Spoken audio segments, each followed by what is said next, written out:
Oi, gente, bom dia! Bom dia para você. Morreu hoje cedo mais um paciente de Manaus internado no Espírito Santo para tratar a Covid. A vítima é uma mulher de 53 anos que sofria de outras doenças. E o TN1 fala da vacina contra o coronavírus para a população geral. A imunização deve começar em abril.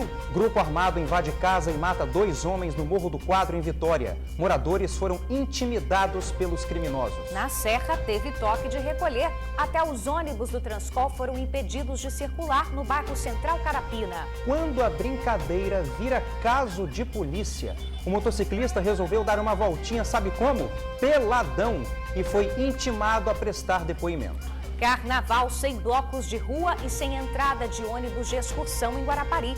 O município está em risco alto para a contaminação do coronavírus. E o calor, hein? Capixabas enfrentam altas temperaturas. Tá difícil encarar o calorão nos últimos dias, viu? Para quem pediu chuva, tem previsão para hoje. E ainda, Anitta se rende à arte de um capixaba e Belker fica famoso nas redes sociais. O artista ganhou milhares de seguidores e ofertas de emprego até dos Estados Unidos. Aguarde para ver, fique com a gente volta rapidinho.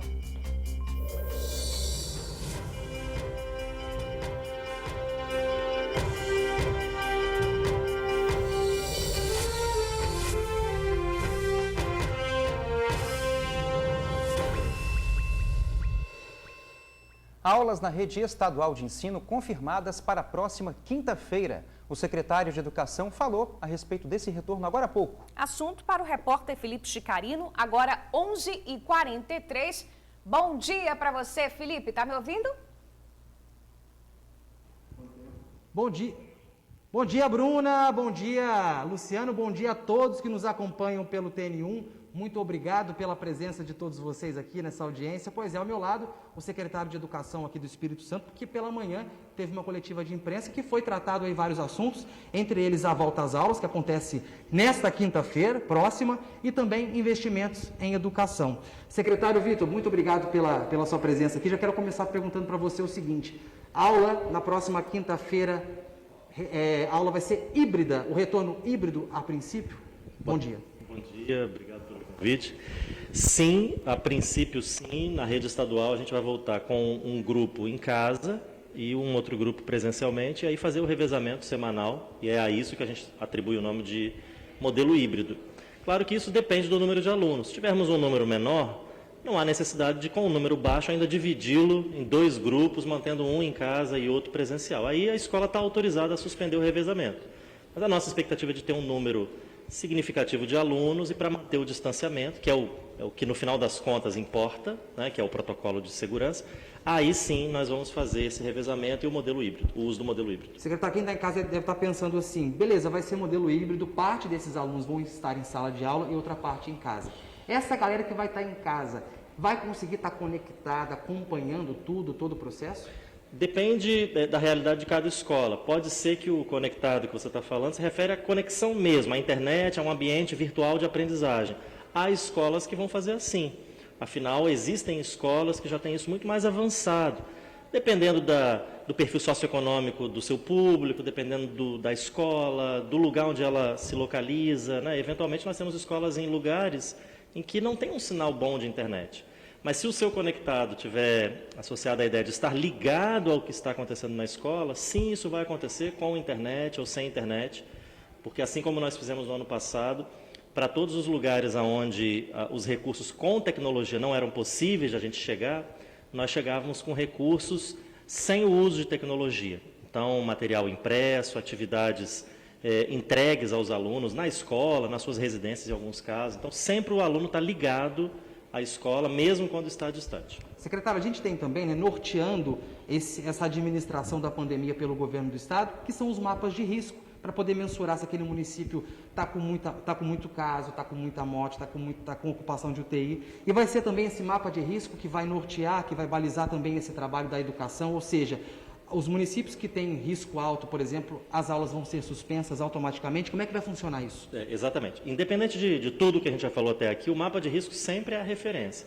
Se tiver rodízio ou não, com modelo híbrido ou não, o mapa de risco sempre é a referência. Ele, no Espírito Santo, tem 3 classificações: o risco baixo, moderado e alto. Sempre quando o município tiver um risco alto, ali as escolas, públicas ou privadas, não abrem por uma semana. Afinal, o mapa sempre é divulgado na sexta e ele vale por toda a semana seguinte. Na outra sexta-feira, caso aquele município, por exemplo, passe para o risco moderado ou mesmo baixo, aí na semana seguinte a escola já está autorizada a abrir. Então o calendário sempre continua, sem ser interrompido, porém a escola pode estar aberta ou eventualmente ter que fechar em função do uso do mapa de risco. Secretário, Bruna e Luciano, a gente falou no começo desse vivo, né, que além da volta às aulas agora na quinta-feira, também essa coletiva falou de investimentos à educação. E quem esteve presente nessa coletiva também foi o governador do Espírito Santo, Renato Casagrande, que ele comentou um pouco sobre esses investimentos na educação. Investimentos importantes para esse retorno às aulas, um investimento de quase 200 milhões de reais, só anunciados na data de hoje, energia renovável em pelo menos 50 escolas do nosso estado, da nossa rede.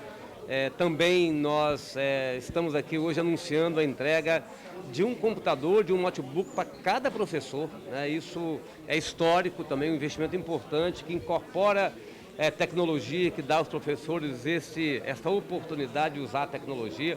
Computador com internet e também 60 mil notebooks, Chromebooks para os alunos. Então nós estamos fazendo uma entrega de equipamentos que permitirão que os alunos e professores possam usar a tecnologia para que a gente melhore ainda mais a qualidade da educação no nosso estado.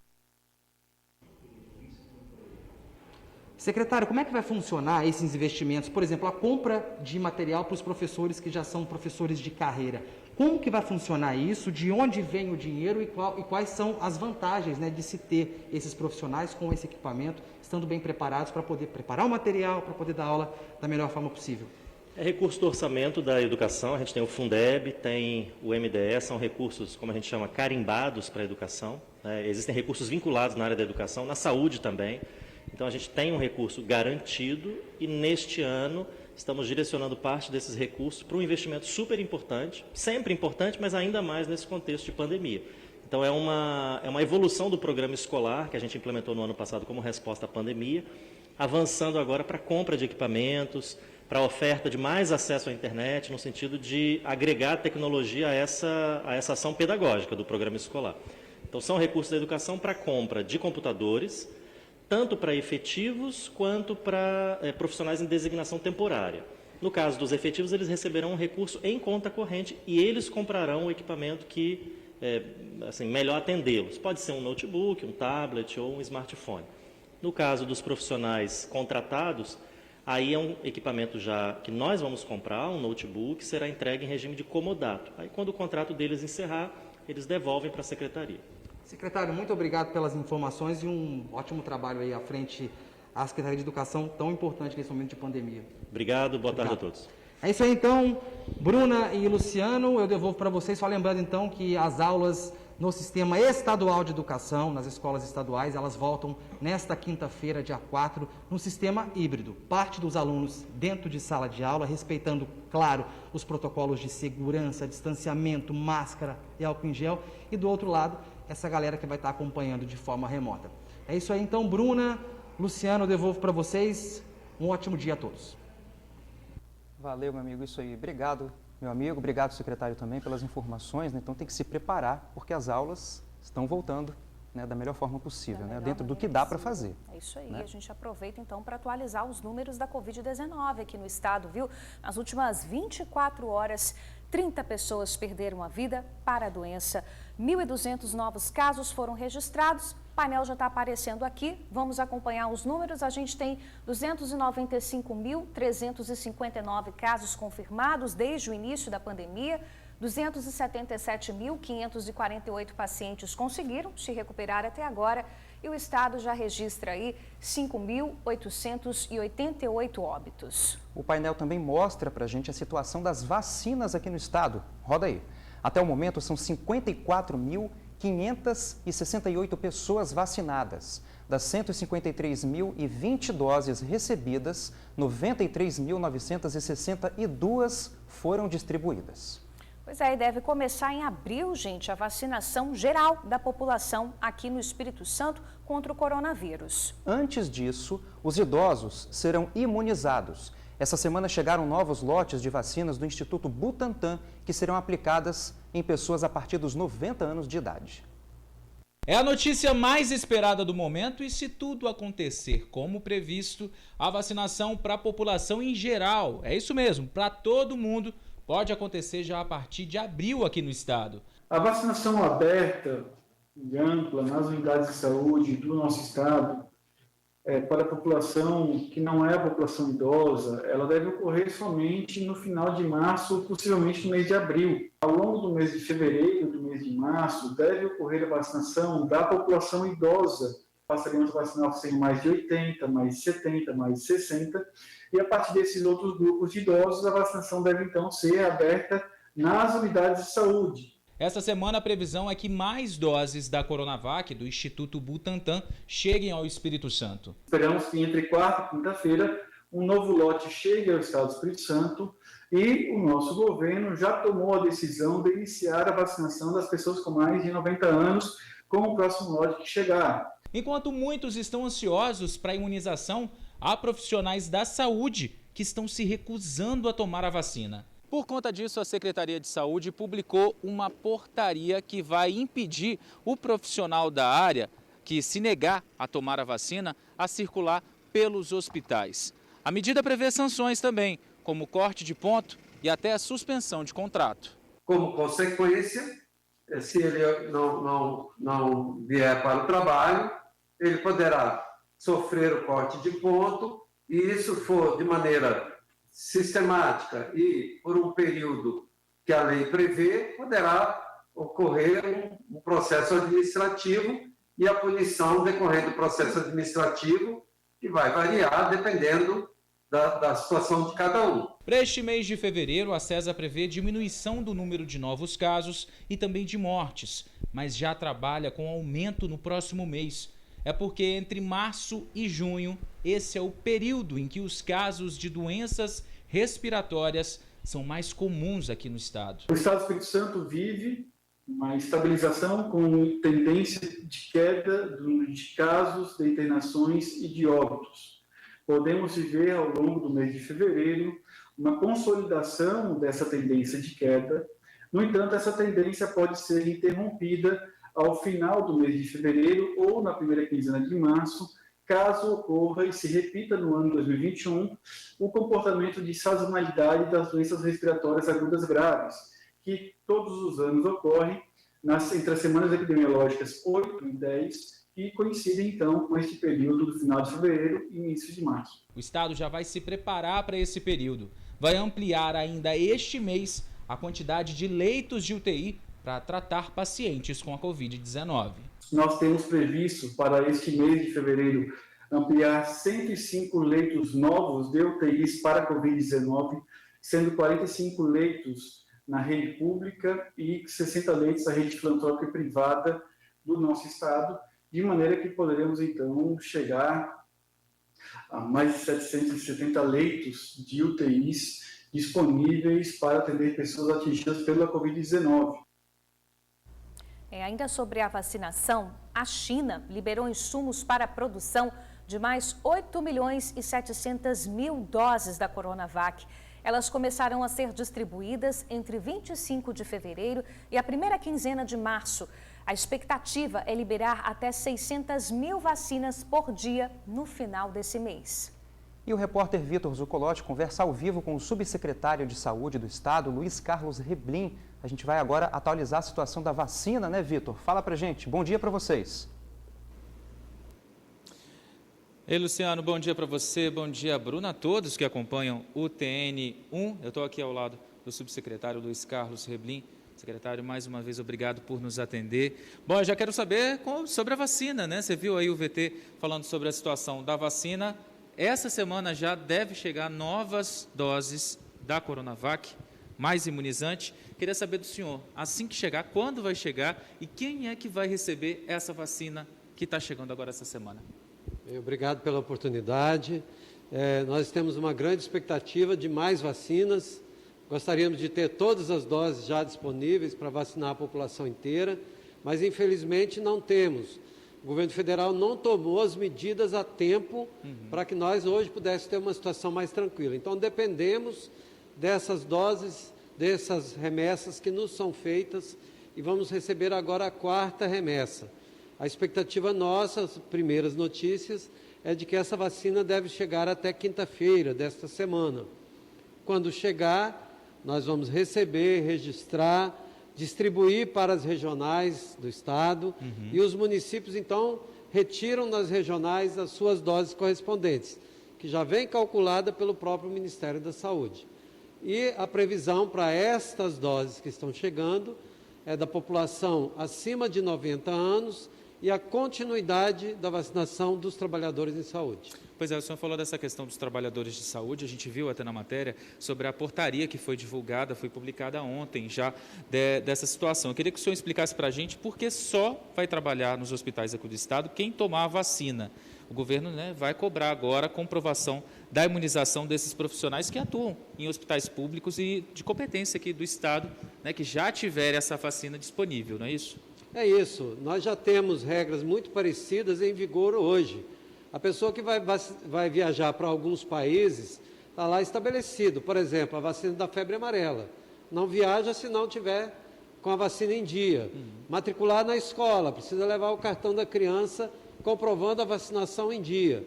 Então, nós da Secretaria entendemos que o trabalhador do SUS, que pertence à rede estadual, precisa dar o exemplo e precisa ser o exemplo de alguém que cumpre a regra sanitária e muito mais, é alguém que está se protegendo e protegendo o seu colega de trabalho, protegendo a sua família.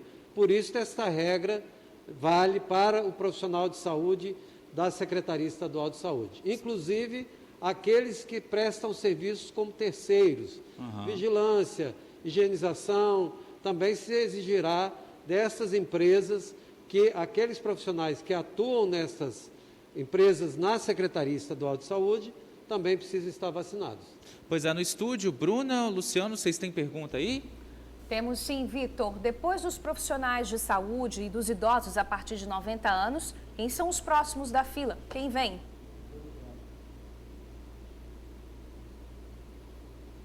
Eu acho que o pessoal não me ouviu. Secretário, eu queria perguntar para o senhor, depois desse grupo prioritário, né, eu queria saber do senhor, desse grupo de 90 anos, como é que vai ficar a situação? Quem vem depois, na sequência? Nós vamos permanecer vacinando as pessoas idosas, dependendo do número de doses disponíveis, o Ministério, então, sempre vai nos indicar, a partir desta remessa, tem dose suficiente para aplicar em tal faixa etária.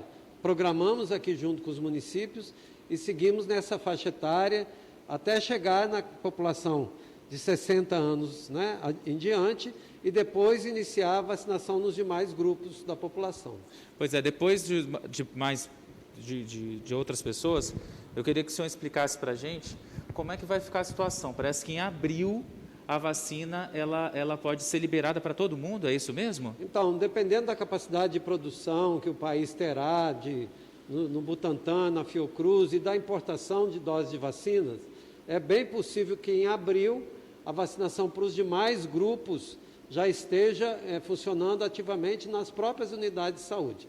Então, essa é a expectativa pela programação do Ministério, mas precisamos aguardar a entrega, a remessa para os estados e dos estados para os municípios dessas doses suficientes para fazer na população em geral.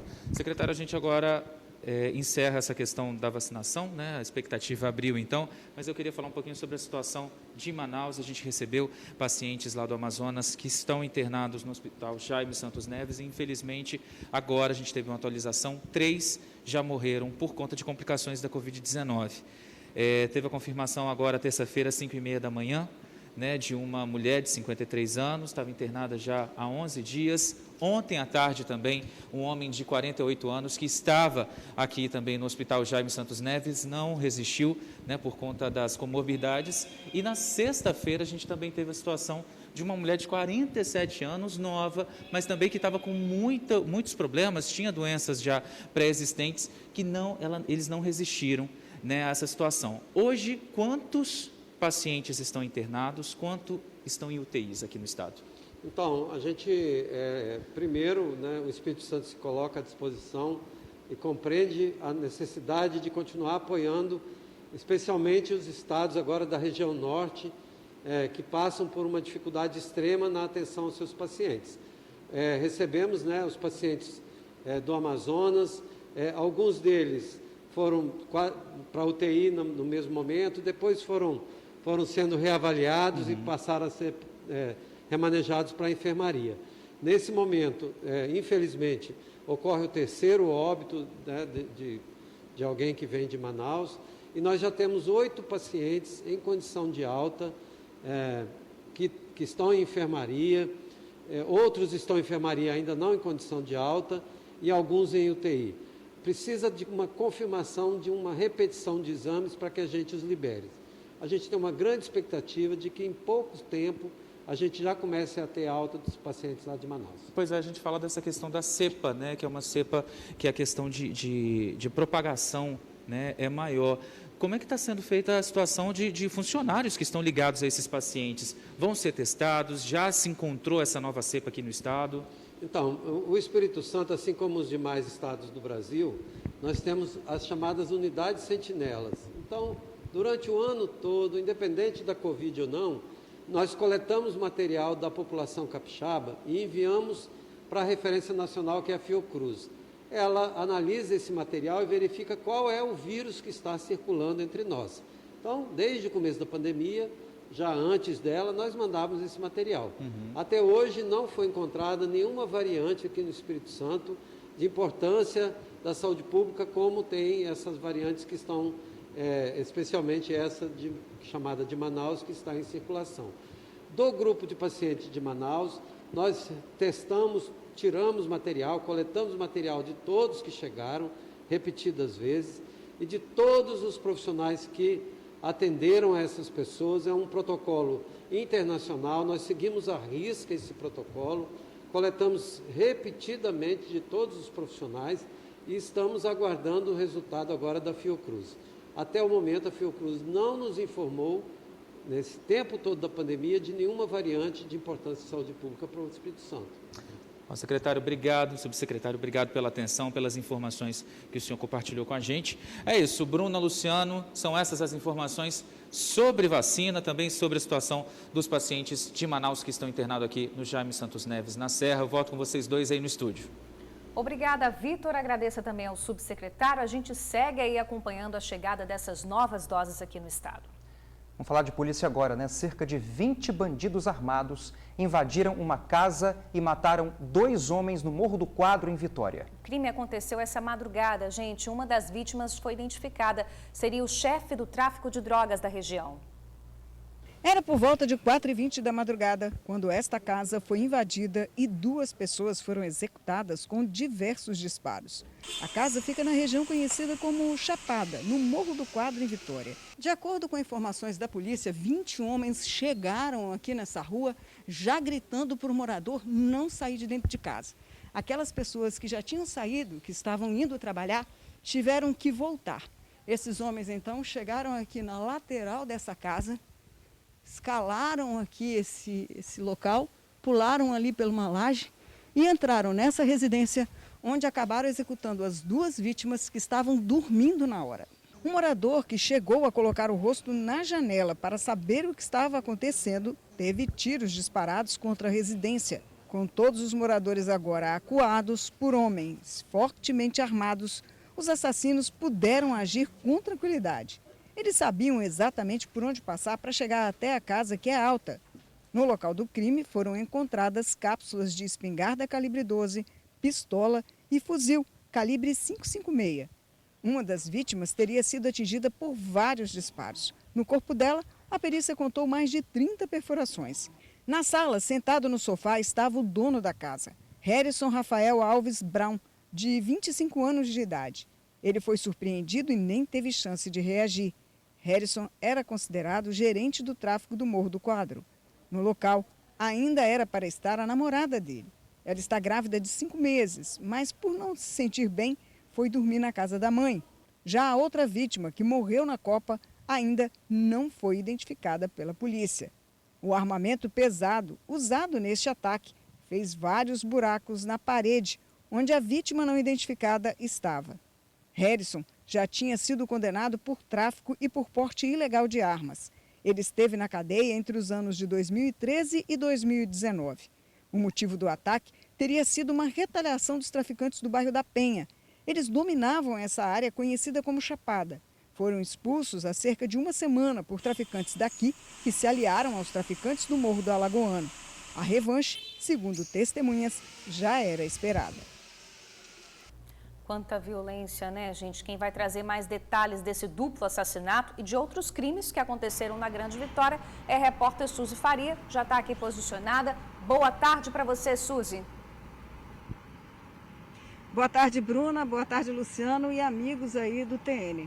Pois é, o que aconteceu essa madrugada lá no Morro do Quadro realmente foi uma retaliação, uma vingança dos traficantes que se intitulam Trem-Bala, do bairro da Penha.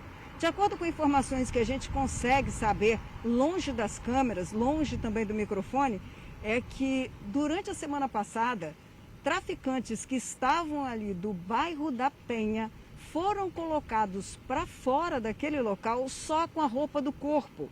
Essa expulsão feita por traficantes do Morro do Quadro, que se aliaram ao pessoal ali do Alagoano, aconteceu durante o dia e foi visto por vários moradores ali daquela região. Essa humilhação que passaram aí os traficantes do bairro da Penha, aí, os integrantes do Trem-Bala, já tinha sido anunciado que não ficaria de graça. E essa madrugada, cerca de 15 a 20 homens encapuzados entraram naquela região já gritando para os moradores não saírem de casa, que eles seriam polícia. E colocaram todo mundo para dentro. Inclusive, moradores me contaram que algumas pessoas já estavam na rua saindo para trabalhar, tiveram que voltar imediatamente para dentro de casa e trancar a porta. Como eu falei na matéria, teve um morador que ainda insistiu para olhar para a rua para saber o que estava acontecendo e por pouco não levou um tiro. É que os traficantes viram e dispararam contra a casa dele. E quando eles saíram de lá, depois da matança que fizeram, ainda saíram gritando, atirando para o alto, dizendo que eles eram Trem-Bala, que ali estava o Trem-Bala. Eu conversei agora há pouco com o delegado Marcelo Cavalcante, que vai ficar à frente das investigações, e ele me disse que as equipes já estão na rua e que algumas informações já estão chegando até a delegacia para apurar aí a autoria desses crimes. Harrison, que foi morto ali na sala, ele seria o gerente do tráfico ali no Morro do Quadro. O delegado falou que quem tiver informações que pode ajudar a desvendar e identificar essas pessoas que participaram do ataque, basta ligar para o 181. É com vocês, Luciano, Bruna. Beleza, Suzy, vamos continuar com você rapidinho, porque infelizmente esse não foi o único caso de polícia, né? Teve um coletor de materiais recicláveis, não foi isso? Que foi vítima de facada. Como é que foi essa história? Conta pra gente. Luciano, a noite de ontem, com relação a latrocínios, né, tentativa de latrocínio, tiveram aí 2 casos e um deles foi esse aí. Um coletor de reciclável que estava voltando para casa por volta de 1h da madrugada. De acordo com a família, ele não tem hora para voltar, assim que o trabalho termina, é o horário que ele retorna. E ele estava seguindo numa estrada de chão quando foi surpreendido pelos ladrões. Eu estive lá no local e a gente vai ver agora aí nessa matéria como tudo aconteceu.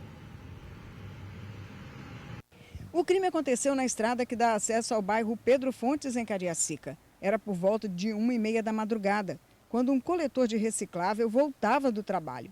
Ao pegar a estrada que o levaria para sua residência, foi surpreendido por 2 homens que saíram de dentro do mato já gritando que era assalto. A vítima foi abordada por 2 homens que teria saltado do mato e já pedido em alto e bom som que ele havia perdido e que aquilo era um assalto. Ele então saiu correndo de cima da moto e já deixou ela caída ali no chão. Porém, um pouco mais adiante, ele sentiu uma falta de ar. E aí que percebeu que havia levado uma facada nas costas. Mesmo sem ter condições de respirar, ele ligou para o primo, que veio imediatamente aqui para o local e encontrou a vítima. Só que naquele momento, o primo tomou uma outra atitude também desesperada. Veio aqui para a BR, na mesma hora que, por coincidência, estava passando uma ambulância. O primo se jogou na frente do carro para pedir ajuda. Os socorristas dessa ambulância deram os primeiros socorros, avisaram a polícia e chamaram uma outra ambulância para continuar o socorro da Eco 101. E a vítima, então, foi levada para o Hospital São Lucas. A moto do rapaz foi levada. O rapaz, de 26 anos, passaria por uma cirurgia longa de 5 horas para cuidar dos ferimentos. Os familiares assustados não quiseram gravar entrevista, mas disseram que naquele local assaltos desta natureza são comuns. A moto do coletor de reciclável ainda não foi encontrada.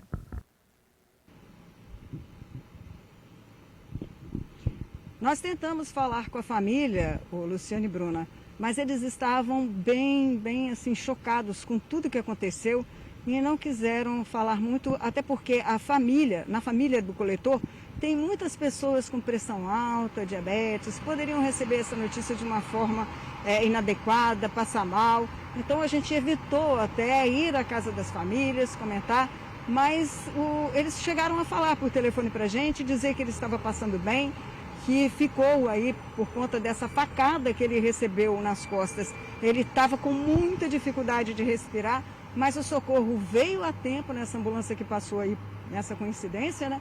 E acabou levando ele lá para o hospital de urgência e emergência, antigo Hospital São Lucas. Agora, vocês estão sabendo que mais uma pessoa que participou da chacina da ilha, aqui em Vitória, foi presa ontem, né? É um jovem de 17 anos de idade e que, de acordo com as informações do delegado Marcelo Cavalcante, seria o executor, quem enquadrou todo mundo lá na ilha e quem atirou também nas vítimas. Mas essa matéria foi feita pelo meu colega Yuri Demuné e é ele que vai contar certinho como aconteceu essa prisão. Uma pistola 380, munição, celulares e uma pequena quantidade de drogas. Esse material foi apreendido pela Polícia Militar junto com um adolescente de 17 anos no bairro Porto Novo, em Cariacica. O jovem confessou para os militares que participou da chacina na Ilha Doutor Américo em setembro do ano passado, quando 4 homens foram assassinados por criminosos. Em conversa com ele lá, ele afirmou que teve participação na chacina mesmo, estava presente no dia, só não detalhou qual a conduta dele na chacina.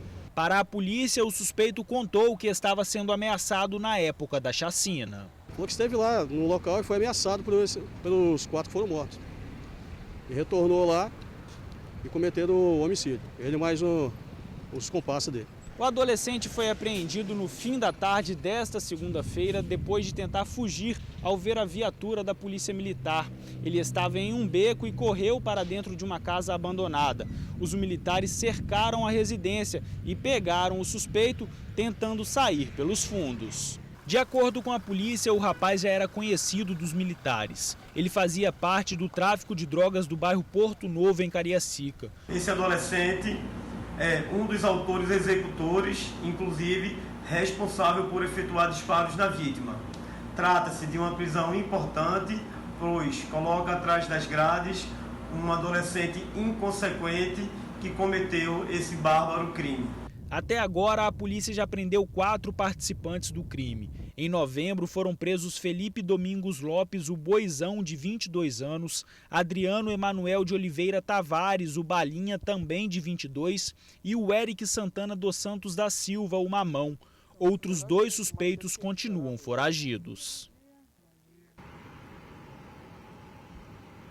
Pois é, de acordo com o delegado Marcelo Cavalcante, esse adolescente que foi apreendido ontem teria sido o executor e, inclusive, a arma que estava com ele vai ser encaminhada para a perícia para saber se ela foi a mesma que ele usou para executar as vítimas ali na ilha. Agora, de acordo com o delegado Marcelo Cavalcante, das 7 pessoas que participaram deste crime, só faltam prender 2. O inquérito já foi concluído.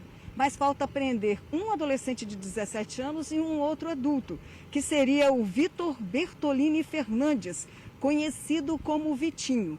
Os 2 ainda estão foragidos, mas a polícia pede a ajuda aí da população, que se ver essa pessoa, denuncie aí através do 181. Como eu disse antes, Lucas, de acordo com o delegado, ele foi o executor do crime que aconteceu lá na Ilha Doutor Américo, a chacina da ilha, como é conhecida. Bruna? eu fico por aqui. Bruno e Luciano, agora é com vocês aí no estúdio. Valeu, minha amiga Suzy, obrigado, viu? Bom trabalho, até amanhã. Combinado? Olha, vamos seguir aqui com o TN1, vamos falar do calorão que está deixando todo mundo, né? Os capixabas todos de cabeça quente, literalmente. Cadê a chuva, meu povo? Olha só a imagem aqui atrás da gente, ó. Céu limpinho, azulzinho, o sol tá bombando. Segundo a previsão do Incapé, pode chover ainda hoje em todas as regiões do Espírito Santo, mas é chuva passageira, tá? Na Grande Vitória, mínima de 22 e máxima de 33 graus. Na região sul, sol entre nuvens e chuva fraca a partir da tarde. Quem está no litoral vai poder curtir a praia, viu? O solzão tá pegando. Temperatura mínima de 21, máxima de 34 graus. O sul tá pocando no calorão. É, o sul toda a região do Espírito Santo, né? Região norte também vai ter chuva esparsa e tempo nublado. Por lá, a temperatura fica em 32 graus. Até na região serrana, as montanhas capixabas, lá onde mora minha sogra. Opa! Tá um calorão também. Temperatura mais amena, 27 graus nas partes mais altas, mas até a região serrana tá pegando no calor, né? Lá normalmente é mais fresquinho, né? Mas quando o sol bate, vem com força também. Vocês vão ver agora o resgate de 2 pescadores que ficaram à deriva no litoral capixaba. As imagens foram feitas do helicóptero do Nota Air, que foi acionado para auxiliar nas buscas da embarcação de pequeno porte. Os 2 pescadores tinham saído para o mar na madrugada de sábado e no domingo informaram por telefone que estavam com problemas no barco. Ontem o contato foi perdido e a capitania fez um mapeamento da área provável onde eles poderiam estar. A equipe do Nota Air saiu em busca dos pescadores e na região da Ponta da Fruta a embarcação foi encontrada à deriva. Estava a cerca de 10 metros da costa. A capitania então foi acionada e fez o resgate. Apesar do susto, os 2 homens estavam bem.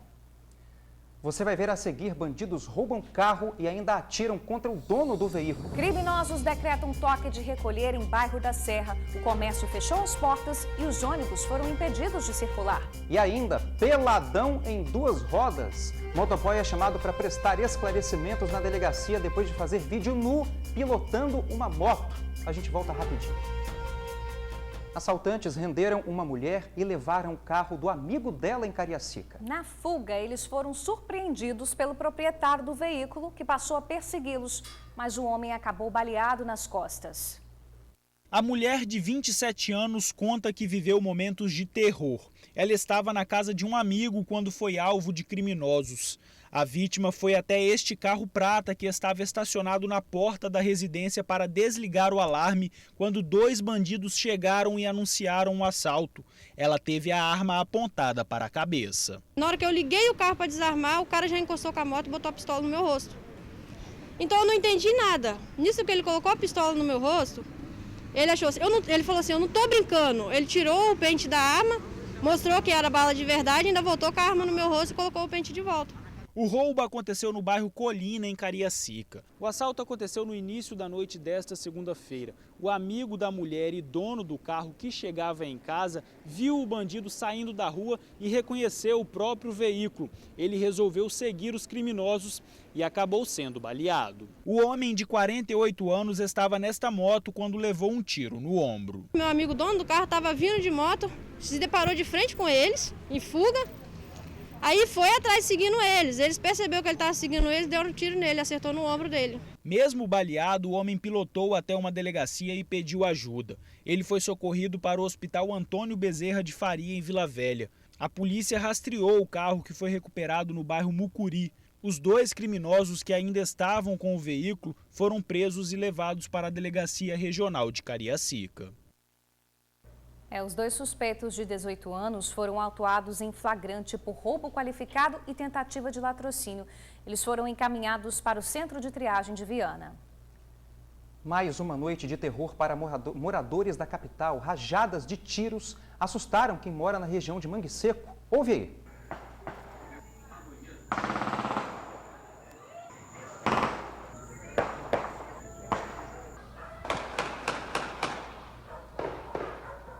Pois é, esse tiroteio aí apavorou os moradores na noite passada. Uma sequência de rajadas que deixou todo mundo acuado. A gente sabe que essa é uma região já conhecida da polícia por conta da disputa pelo tráfico de drogas. Traficantes dos bairros da Penha, Itararé e Morro do Macaco tentam assumir o controle nos bairros Andorinhas, Santa Marta e Mangue Seco. Violência por todos os lados, clima tenso também no bairro Central Carapina, na Serra. Nesta segunda-feira, bandidos decretaram toque de recolher na região. Pois é, todo o comércio foi obrigado a fechar as portas. Até os ônibus do Transcol foram impedidos de circular.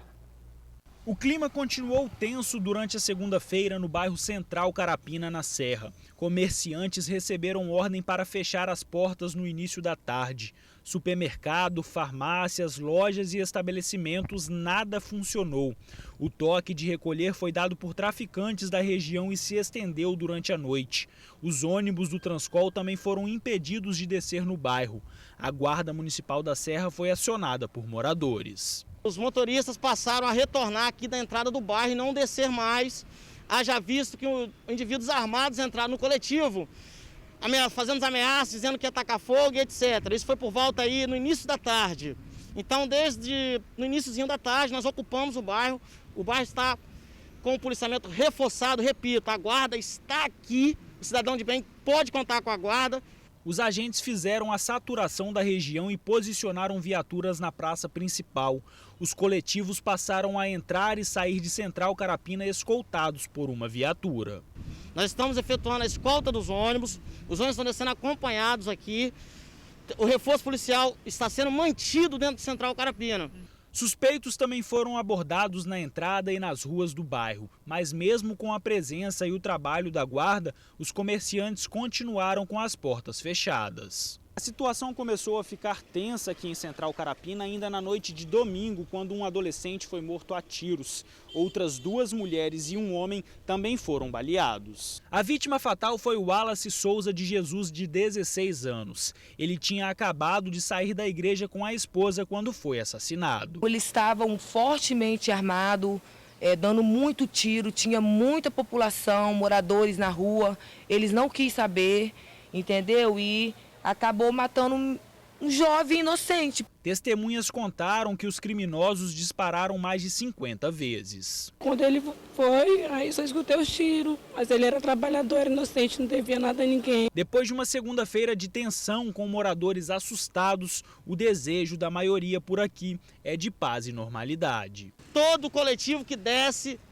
com a escolta. A Guarda Municipal está aqui e vai garantir que esse ônibus entre e sai dentro de Central Carapina. Denuncie 181, é 100% seguro. E nós vamos agir e a ordem vai ser restabelecida dentro de Central Carapina. Tomara, né? É o que todos nós esperamos. Além da ação da Guarda Municipal na região, a Polícia Militar disse que também reforçou o policiamento no bairro. O ônibus que atende a população já está circulando normalmente. Terça-feira, 2 de fevereiro. Veja o que é destaque no jornal A Tribuna. Especialistas temem onda de golpes digitais e dizem como agir. Na foto principal, Flamengo, fôlego extra na caça ao líder. Mais doses de vacina devem chegar até quinta-feira ao estado. Manicure ferida durante tiroteio na Serra pode ficar paraplégica. Bala perdida atinge igreja e cai perto de padre durante missa. Eric Musso é reeleito presidente da Assembleia. E veja ainda no jornal A Tribuna, em AT2, sem internet seria o mundo mais feliz. Dezembro deve ter o maior número de divórcios em 5 anos. E blocos e desfiles de carnaval proibidos em Guarapari.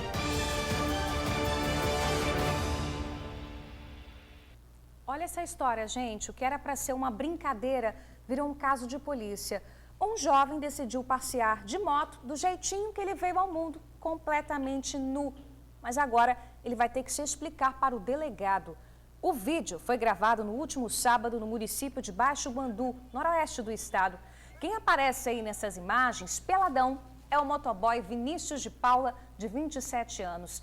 Em entrevista ao jornal A Tribuna, ele contou que naquele dia comemorava o aniversário e decidiu fazer uma brincadeira a pedido de um amigo. Mas o vídeo, olha aí, viralizou. E agora o delegado da cidade, claro, quer saber mais detalhes desse passeio diferente. Vinícius deve comparecer hoje à delegacia. Ele disse estar arrependido e que não sabia que uma simples brincadeira seria levado tão a sério. Fala sério, né? A seguir, blocos de carnaval são suspensos em Guarapari. Pois é, a prefeitura também voltou a proibir a entrada de ônibus de excursão e vans de turismo na cidade. A gente volta daqui a pouquinho. TN1 de volta. A Polícia Civil prendeu um homem acusado de matar a ex-esposa em Ecoporanga, noroeste do estado. Cleidiane Gonçalves, de 30 anos, foi morta a facadas dentro de casa. Ela chegou a ser socorrida, implorou para viver, mas morreu assim que deu entrada no hospital. O ex-marido de Cleidiane é o principal suspeito do crime. Ele foi preso pela polícia poucas horas depois, escondido em uma plantação de café. Manuel de Castro Filho, de 43 anos, foi autuado em flagrante por feminicídio qualificado no âmbito da Lei Maria da Penha e será encaminhado ao presídio ainda hoje. A polícia continua investigando o crime e agora quer saber o que motivou a morte da jovem. Cleidiane deixa 3 filhos. O município de Guarapari voltou a proibir a entrada de ônibus de excursão e vans de turismo no município. Além disso, suspendeu a realização de eventos, blocos e desfiles de carnaval. O decreto foi publicado ontem e tem como base o novo mapa divulgado pelo governo do estado. O município de Guarapari está em risco alto para contaminação do coronavírus. Segundo a prefeitura, as medidas são para controlar o grande fluxo de pessoas que costuma ter na cidade nesse período de carnaval. Pelo novo decreto, fica proibido o uso de caixas de som nas praias. A multa é de cerca de R$2.000. Em relação aos veículos com som, esses devem respeitar o volume de acordo com as regras. A multa para quem desobedecer parte de R$24.000 e pode chegar a R$4 milhões. Baita incentivo para obedecer, né? Pois é, e tomara que funcione mesmo o decreto, né? O que a gente viu aí em dezembro, janeiro, em Guarapari não estava bonito não, né? Tem que funcionar o decreto. Se não mexer no bolso, minha amiga, não respeita não. É verdade. Né? Gente, 12h36, hora de encerrar o TN1. Beijo enorme, até amanhã. Hora da gente almoçar também, né? Verdade. Um abraço, galera, até amanhã. Estamos aqui te esperando. Tchau.